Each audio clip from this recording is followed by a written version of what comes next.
Welcome to our Sunday morning meditation service. We're going to do a call and response, and I'm going to call, and I hope you respond. And don't think about what you sound like, just, nobody's listening really. We're just all into getting into meditation. Okay. Oh, my beloved,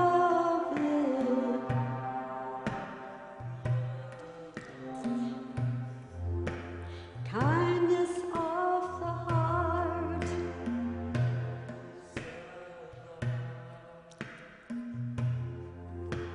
breath of life, I bow to you.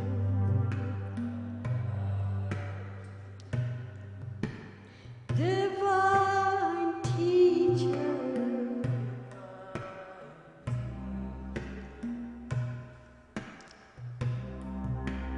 divine friend,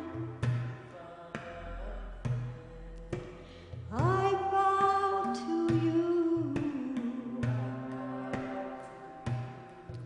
again and again. Oh, my beloved, kindness of the heart, breath of life, I bow to you.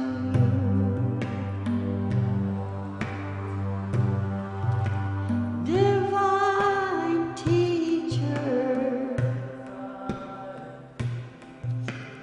divine friend, I bow to you again and again.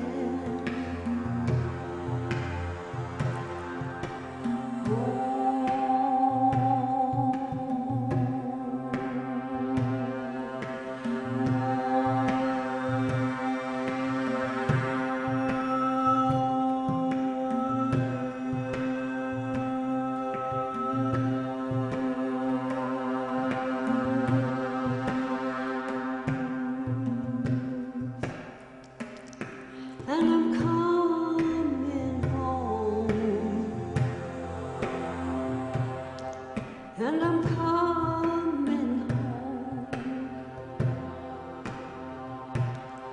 and I'm coming home, and I'm coming home.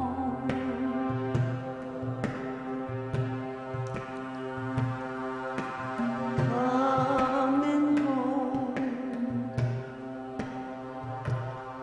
to the light within. Om Namo Gurudev Namo. Om Namo Gurudev Namo.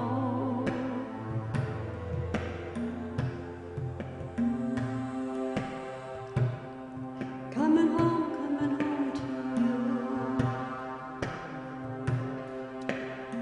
Coming home to you. Coming home to you. Coming home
again and again.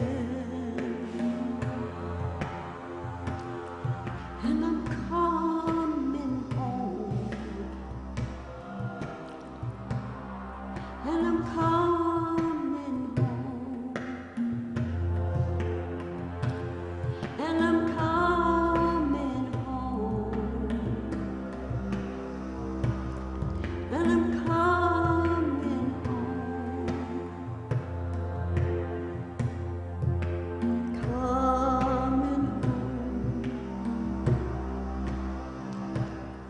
to the light within. Coming home to the light within. Om Namo Gurudev Namo. Om Namo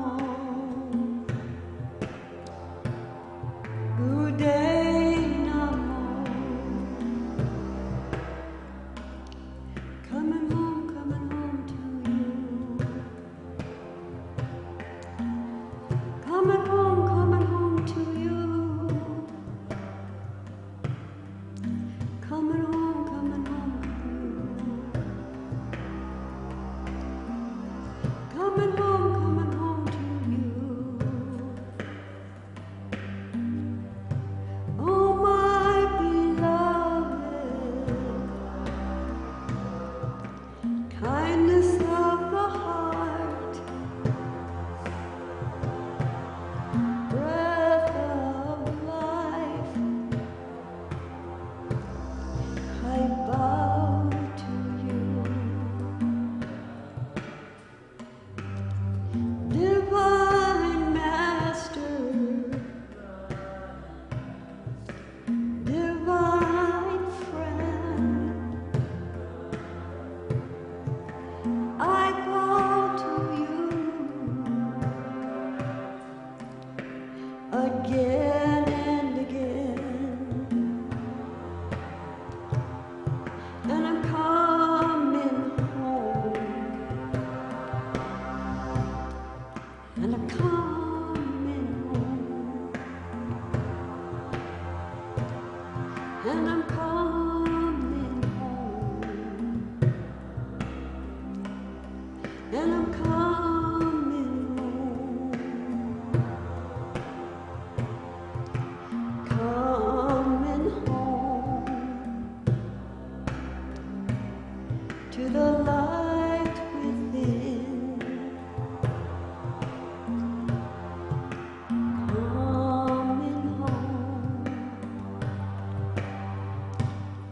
to the light within.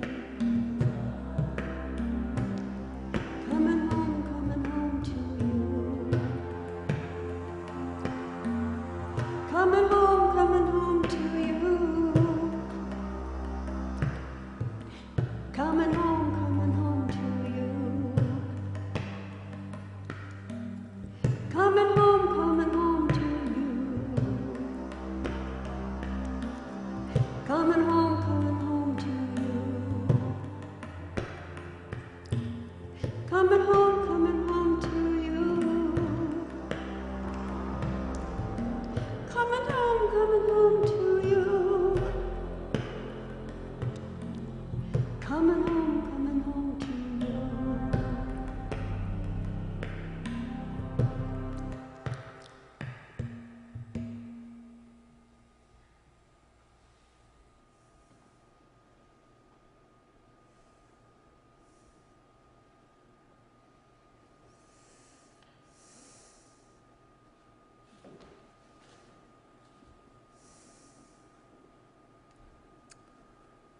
Good morning, everyone.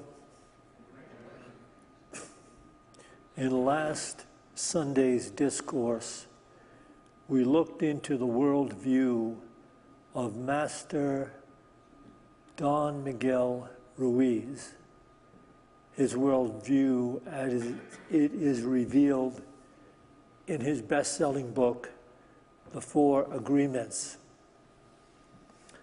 And according to his worldview, which is taken from the ancient Toltec spiritual truths, the world is a collective dream that everyone in it is participating in. That dream, the essence of that dream was fashioned by the ancestors, our ancestors. And therefore, everyone born is born into that initial dream of the world, which is referred to in the Four Agreements also as the dreaming of the planet. And while we each have an individual dream, our individual dream coincides mostly with the collective dream and how it was fashioned by the ancestors, which opened us up to a life of fear, conflict, limitation, dis-ease, war, and all manner of hate. So to this, Master Don Ruiz has many things to say about how we have come to agree by virtue of the fact that in the beginning of our lives as children, we had no awareness of having a divinely given choice as to what we would come to believe. This is Don Miguel Ruiz. Let's have this first PowerPoint. From the Four Agreements, page 15. In the dream of the planet, it is normal for humans to suffer, to live in fear, and to create emotional dramas. The outside dream is not a pleasant dream. It is a dream of violence, a dream of fear, a dream of war, a dream of injustice. The personal dream of humans will vary, but globally it is mostly a nightmare. If we look at human society, we see a place so difficult to live in because it is ruled by fear. Like most of the masters, and certainly Eckhart Tolle, who actually places the foundation of his book, A New Earth, based on the fear-driven concepts of human beings and how it has led to such violence in creating such a world. So they're almost exactly identical in what they are saying about the outer dream that we see as the world and we define as life. And so they are not the only two masters that look at it that way. Quite often, just as Don Miguel Ruiz declares in the Four Agreements, it is referred to as hell. Hell, just as the traditional religions define it, which is a place of grave suffering and fear. So it is a state of mind that we are born into. And we accept because we are not at a level as children to understand that we don't have to take in the dream as it was or as it is being dreamed by our parents or our peers or the authority figures that we run into in life. That is what we don't know as children. Even as we grow up, we are terribly deceived because we take the word of those and believe in people and what they say because they present themselves as authority figures, even though they themselves have never taken to task their own awareness and come to the root of their consternation, their fear, their problems, their difficulties and hate. They've never done that. They've never asked why they are willing to believe and go along with the world as it is being dreamed. But then they carry it on even further by masquerading as authority figures and passing on even more limited beliefs for those who are not yet versed in the awareness of their own divinity or the power that they have to choose. And so the world goes on and on and on in deception.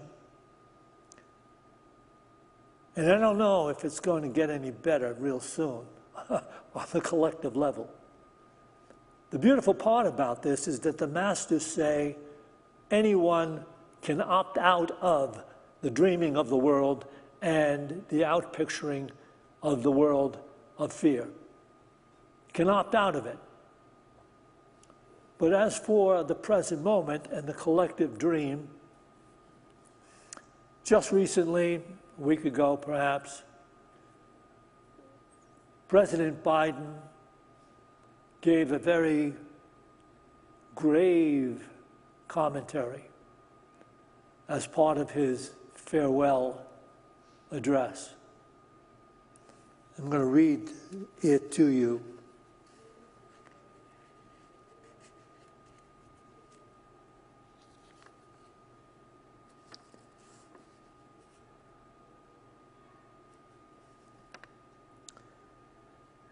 America has entered a time of super-rich, high-tech oligarchs whose interests do not include America's general population.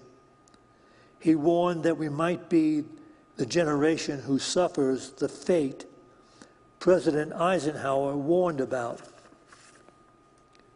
The rise of the military-industrial complex, which has to do with the rise of the military being used to force the government's will upon the people. President Biden said that the press, one of the guardians of free speech and the freedom of dissent, has been weakened and practically silenced, and the truth is buried under an avalanche of lies. Our social media has given up fact-checking altogether. So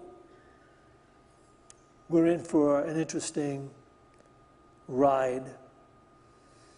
But this I have spoken about myself before.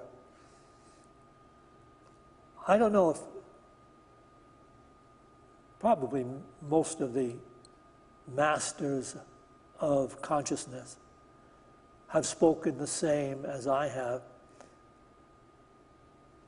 But I have this to say.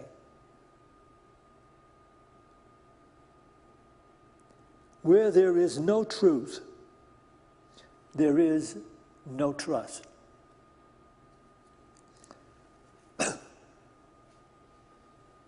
The greatest dilemma humanity could face in its staggering, stumbling evolution, the greatest truth humanity could ever face, or the greatest dilemma, rather, is the silencing or the discarding, the ignoring of truth.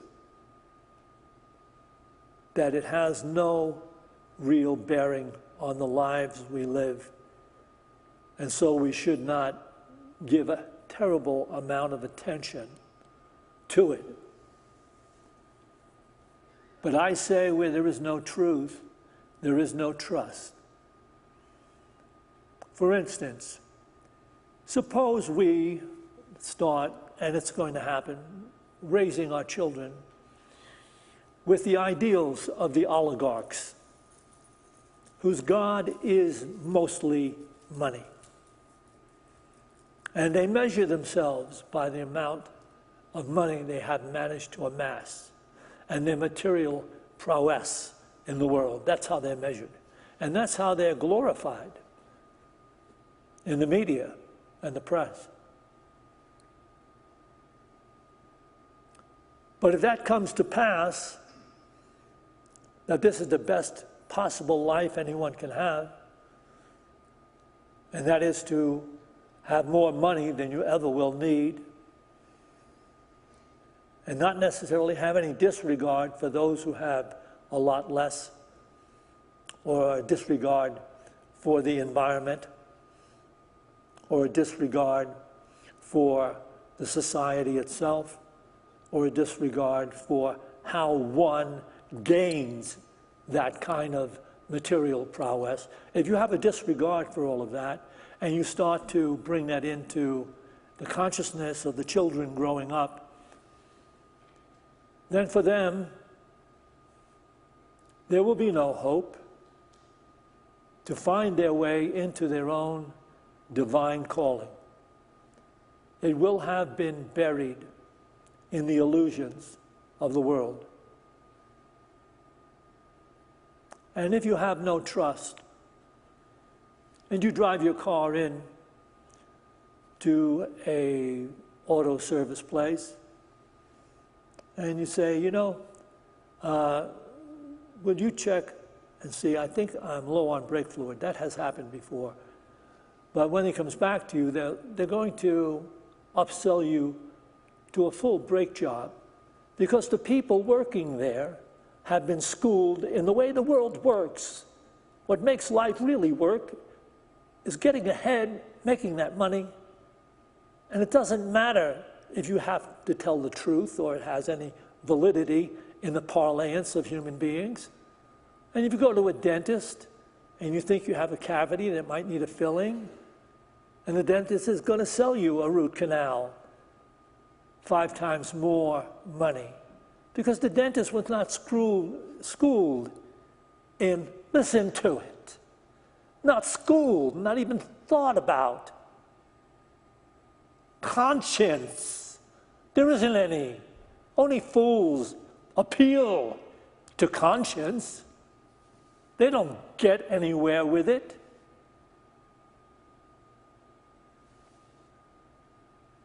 The world will grow exceedingly dark and despairing if, in fact, the concept of life is given over to material success, or as the Bible puts it, mammon.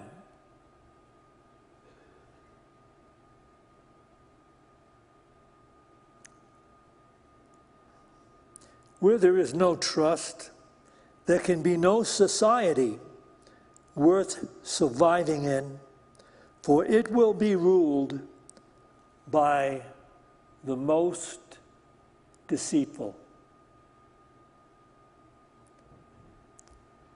Where there is no truth, there is no trust.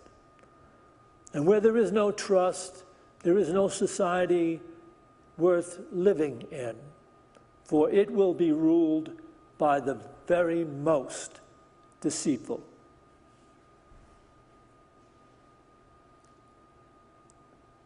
This is Don Miguel Ruiz. Can we have the next PowerPoint, please?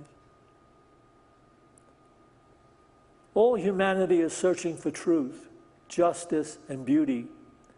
We are on an eternal search for the truth because we only believe in the lies that have stored in our mind. We keep searching and searching when everything is already within us. We don't see the truth because we are blind. What blinds us are all those false beliefs we have in our mind. We have the need to be right and to make others wrong.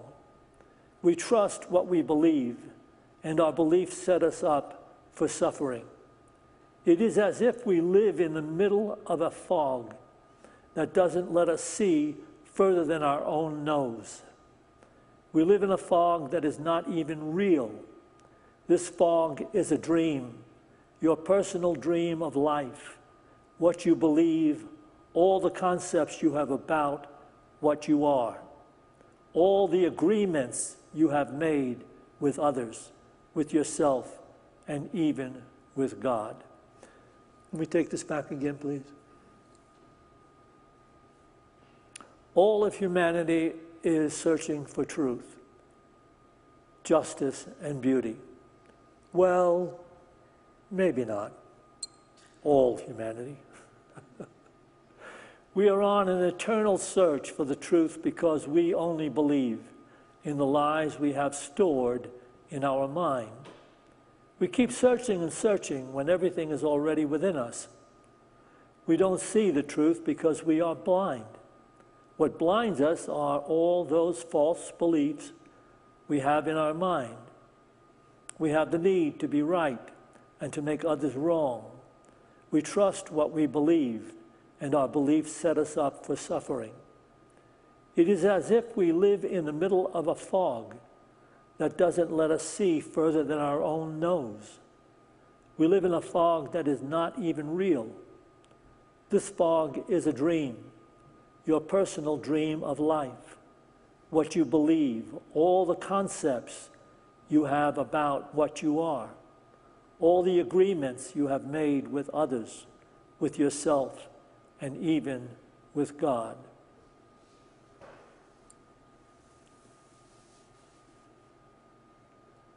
So, from our inception into life in our world,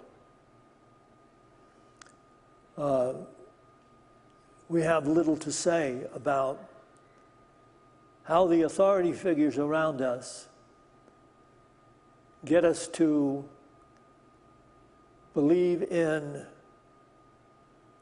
the current dreaming of society, which is the dreaming of the world, and how it's all based on fear. I can tell you this, I had my share of fear when I grew up in the terrible ghettos of my life in my youth. When Hoboken was a ghetto, Union City was considered one of the biggest sin towns in the world, and Jersey City.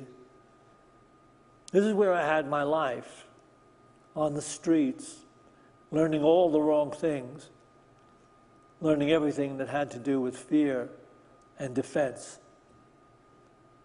At the age of about 12 or 13, and my older sister always did remind me of this, I would spend long periods of time looking into a mirror and trying to create images of my face and my eyes that would look mean, evil, and fearsome. Because on the streets where I grew up, the only self-esteem gained by young people, teenagers, was through fighting and stealing. People on the streets where I grew up thought it was masterful to be able to steal and get away with it. Because in that consciousness, everybody steals. That's what they said. And that's the way you grew up. Those your parents said that to you. But you had to be afraid because the streets were filled with bullies and people that got off on the fact of beating you to a pulp. So you had to do something, and you had to look as mean as you could so you wouldn't have to deal with every single character that came along that wanted to make a name for himself by pulverizing your face. I grew up with a lot of fear. I had so much fear, I actually created a disease called rheumatic knees, where I couldn't walk. And I had that for several months.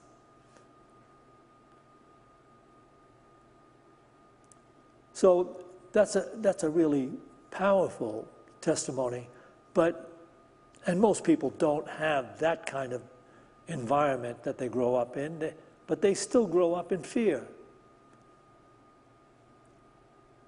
And they don't realize that they can opt out of it because they're just choosing to believe in their limitations.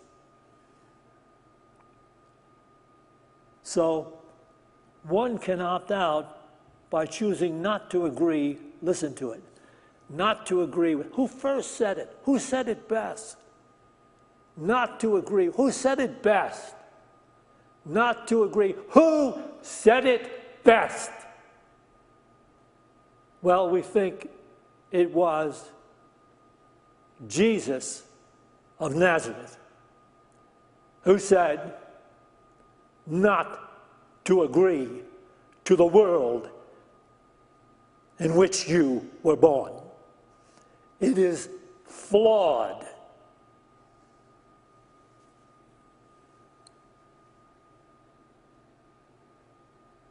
And thus, all those teachings are in relationship to transcending the world, the dreaming of the world as it exists, and as it goes on and on and on.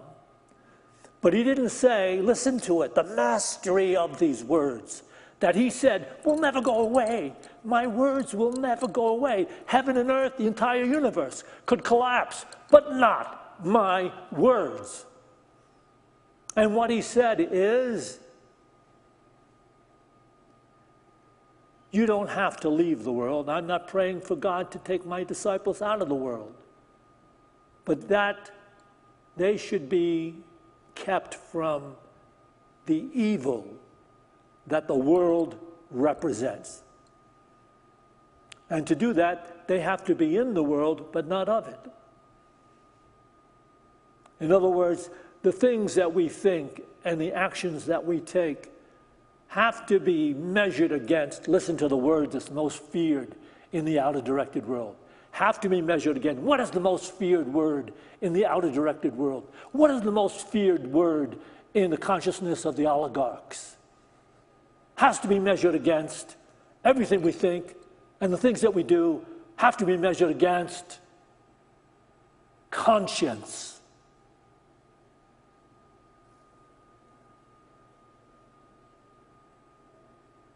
Would you want this done to you?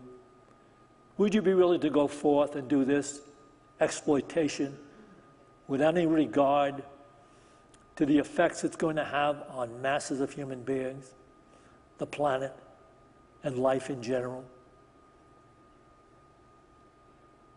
Charles Fillmore said that conscience is the voice of the Holy Spirit.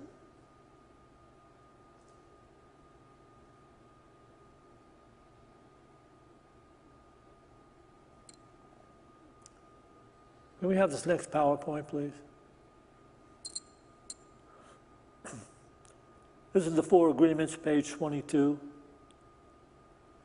If we can see it is our agreements that rule our own life, and we don't like the dream of our life, we need to change the agreements. When we are finally ready to change our agreements, there are 4 very powerful agreements that will help us to break those agreements that come from fear and deplete our energy. Each time you break an agreement, all the power you used to create it returns to you. If you adopt these 4 agreements, they will create enough personal power for you to change the entire system of your old agreements. Can we take this back again, please? So we're going to go through this for a while. We're going to go through the 4 agreements for a while. If we can see, it is our agreements that rule our own life.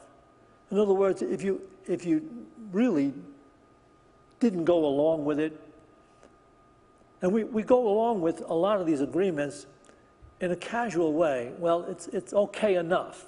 We say, well, it's okay enough. Everybody does it. It happens, and that will not help you in any way.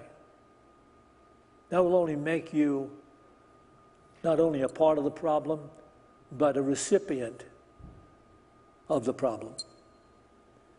If we can see it as our agreements that rule our own life, and we don't like the dream of our life, we need to change the agreements. When we are finally ready to change our agreements, there are 4 very powerful agreements that will help us to break those agreements that come from fear and deplete our energy. Each time you break an agreement, all the power you use to create it returns to you. If you adopt these 4 agreements, they will create enough personal power for you to change the entire system of your old agreements. In short, you will gain the power to change your life. You will come to that place of awakening.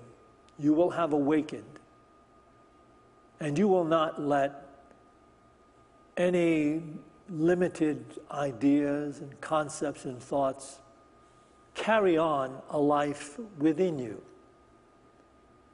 You will have to check in and do the spiritual practice that keeps you from the limited thoughts, the loveless thoughts that we allow ourselves to think, and the loveless actions we sometimes allow ourselves to take. But it seems to me that this is possibly the most necessary training required to become enlightened. I don't believe the enlightened allow themselves to hold judgmental, negative, fault-finding concepts about others. I don't think the enlightened would like the feeling that generates. Sometimes it generates a certain amount of adrenaline, aggression, and thoughts of vengeance, which someone may misinterpret as being, well, that's good because I'm right. You couldn't be more wrong. Because what you are allowing yourself to think and the actions you're allowing yourself to participate in are declaring your allegiance to your divinity or your ignorance of it. We have a chance to transcend the thinking of the world. Masters say we can do it. There are principles that we can embrace. We can take our own thinking to task. We can do a spiritual practice. We can involve ourselves in daily meditation. We can come to know that there are certain things that we don't feel really good about. We thought we did, but we know, no, we don't. Because these kind of thoughts don't bring peace of mind. They don't bring healing. They don't bring harmony. They don't bring blessings. And they don't bring love, which is, by the way, the ultimate truth. Love does not exist where there is no truth. And truth cannot exist where there is not love. So, we have our calling. This particular master, Don Miguel Ruiz, follows that line of transformation that the other masters follow. He has different elements within it that he uses that are different from the techniques and ideas that are shared by other masters down through the ages. But they're certainly valid in helping us do something that the outer directed world doesn't ever do. Listen to it. If you don't remember anything that was said here this morning, take this with you. The one thing the outer directed, illusion-driven world has no awareness of, which is the necessity for mindfulness. When one is seeking to awaken to true life, what is required is daily mindfulness, which the world has nothing to do with. The world is, and people of the world and in the world, they're tossed to and fro by every changing tide of circumstance that occurs. It is only when things are occurring in accordance with their limited expectations that they have even a modicum of peace. But otherwise, they're just tossed to and fro. The world determines over and over again just how mean they will conduct their lives, how mean they will be to themselves and to others. The world, as it exists, does that unless one decides to be mindful and not to be mean. Finally, oh, you're here. Go ahead, enjoy yourself. You're sitting too far back. I usually catch you out of the corner of my eye. All right. We're going to take some time to meditate together. It is a really good and helpful practice. Begin by taking a couple of deep breaths as you release your breath. Release any particular concerns you may be harboring. In a single moment, you could have a revelation that didn't come through intellectual thinking. It's just that you sat quiet and you let go and allowed life, the moment, without any projections. You just allowed the moment, quiet, still. And that moment, that stillness, in that is the voice for God. So take a couple of deep breaths, release your breath, release your concerns, release any fears. Be willing to just be sitting here and quietly opening the mind to its source in God.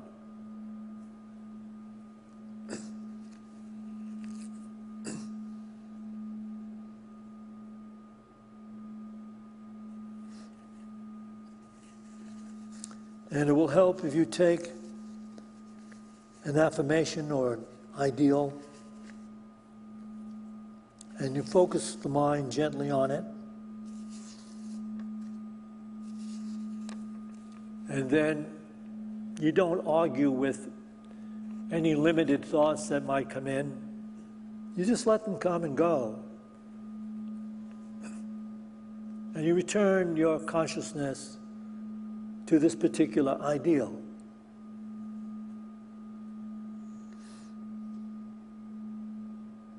I accept the peace of mind that arises when I choose to forgive the world.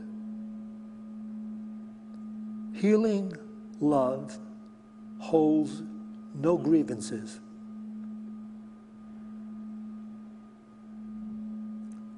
I accept the peace of mind that arises when I forgive the world. Healing love holds no grievances.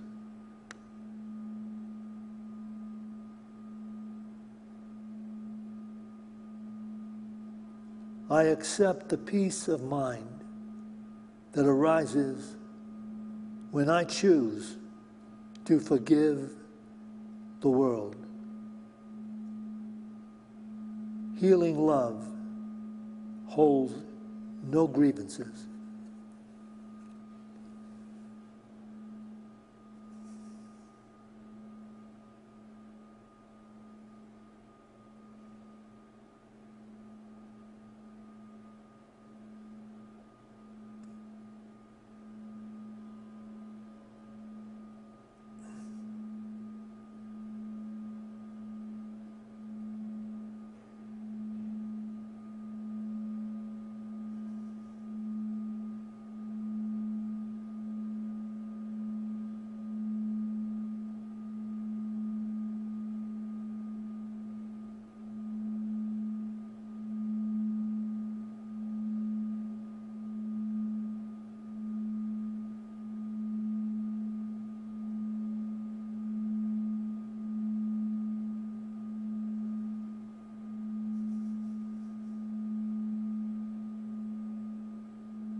as we go forth from this meditation to those places we occupy in time and space.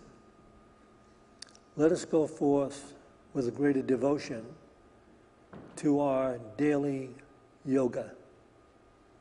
For this opportunity in every moment, we give thanks. To this, we say, Amen.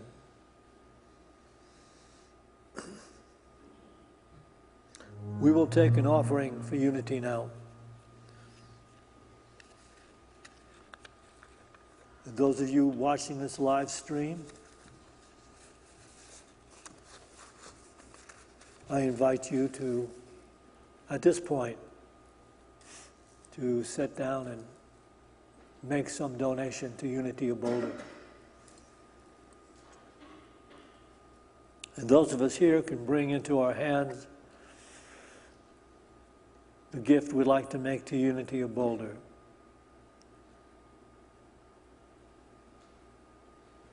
And we can bless it with this offering prayer.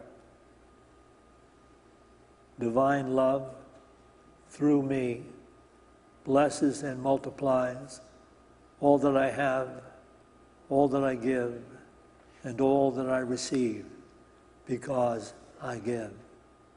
And so it is.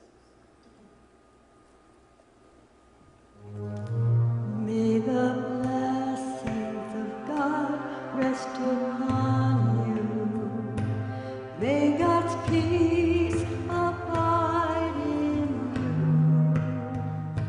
May God's presence illuminate your heart now and forevermore. May the blessings of God rest upon you.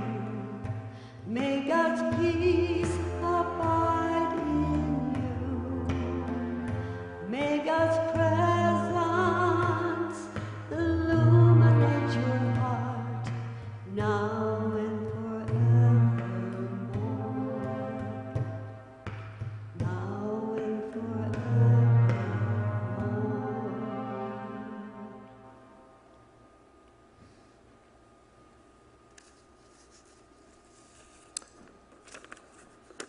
I want to remind all of you that might be interested, we have a new member presentation taking place for those seeking to become members of Unity of Boulder.